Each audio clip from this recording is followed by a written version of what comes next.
Welcome back to MKE Gadgets. Today I'm doing a welding project.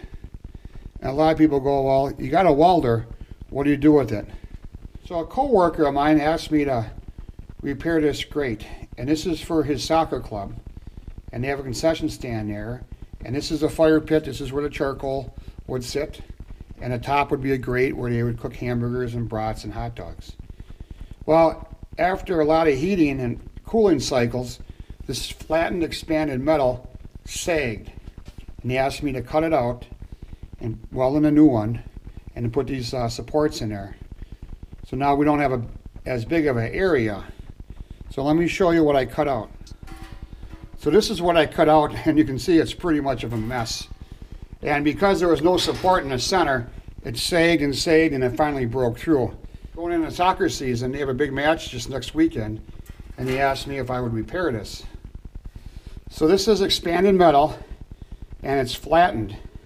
And when you buy it by the thickness of the material and by the opening size. So I bought all the material for this project at Speedy Metal. You can go to their website, speedymetal.com. They will ship anywhere in the United States. So I got the expanded metal there, and then the angle iron I used here. And the cost on this expanded metal was $24, and then the angle iron was about $6. So for $30, plus a little welding wire and a little gas, I fixed the grates. So now I have one done. I have one more to do. So let's go take a look at the second one and see what we got to do on that one. So I got the old grate on here, and I have to cut it off. So first thing I'm going to use these little foam earring protection. You roll them between your fingers and you insert them into your ear canal, because this grinder here gets quite loud. I'm wearing safety glasses, but I'm also wearing this grinding shield because sparks are going to fly everywhere. The first part I made, I wasn't wearing this little welding beanie, and I could feel the sparks hitting my head.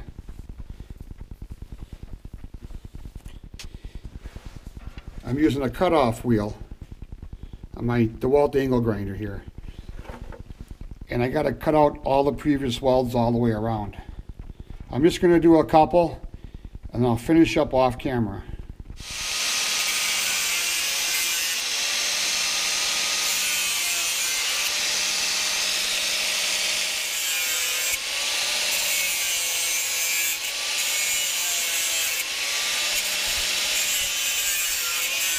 So sparks are flying all over the place and hit my camera, but you can see I have to cut each one of these welds off here. So I'm going to do it off camera, and I'll come back when that's all cleaned up. So with the angle grinder, I cut off the old grate, and I'll show you how deteriorated this is. You can just fold in half and fold in half again. I mean, this thing wasn't ready for another cookout. I don't know how they did it as long as they did, but we're going to take care of that. So with my angle grinder and the same wheel, after I cut off the old grate, I cleaned up the welds and removed what I could. Then I fitted in the grate. Got to do a little trimming. Now I just got to tack in around the perimeter in a few spots. So once again, I'm wearing safety glasses. I'm wearing a welding helmet, foam earring protection. I have exhaust fan turned on, and welding gloves. Doesn't matter how much I weld or how little I weld, it seems like I always get burned. And earlier today I got a little burn there. It's amazing how hot metal gets and how soon you forget it gets hot. So let's fire up the welder and let's do a little welding.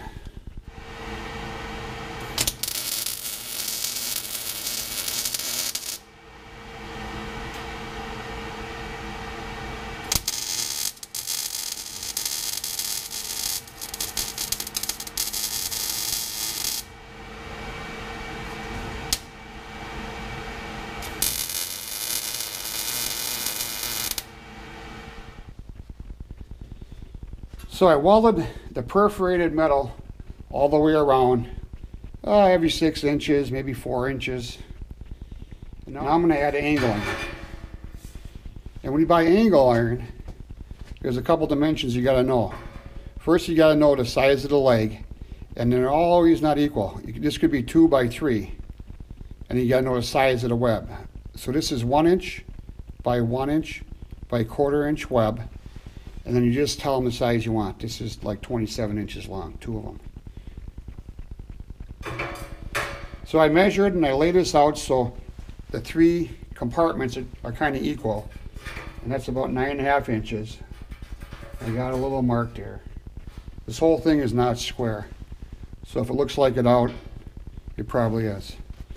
So I'm going to weld both ends, then I'll flip it upside down, and I'll weld the perforated steel to the bottom of this, and that will stop it from sagging in the future. I could have put the angle iron underneath, but I don't know how this sits. I don't have the rest of the grill. I'm afraid if I would have put the angle iron in the bottom like this, it might not sit in the grill right. Having the rest of the grill, I know that this will fit into the compartment just fine.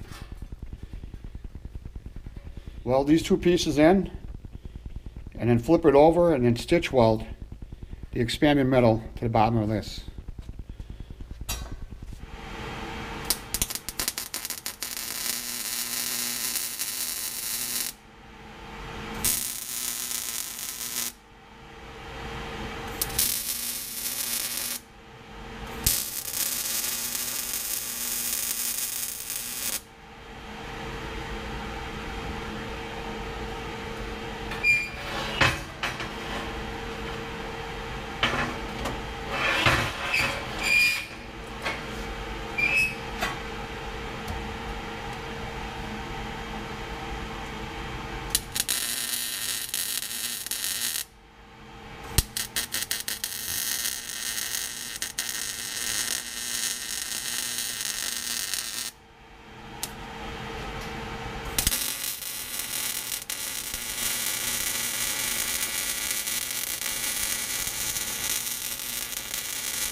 So off camera, I'll finish welding the bottom.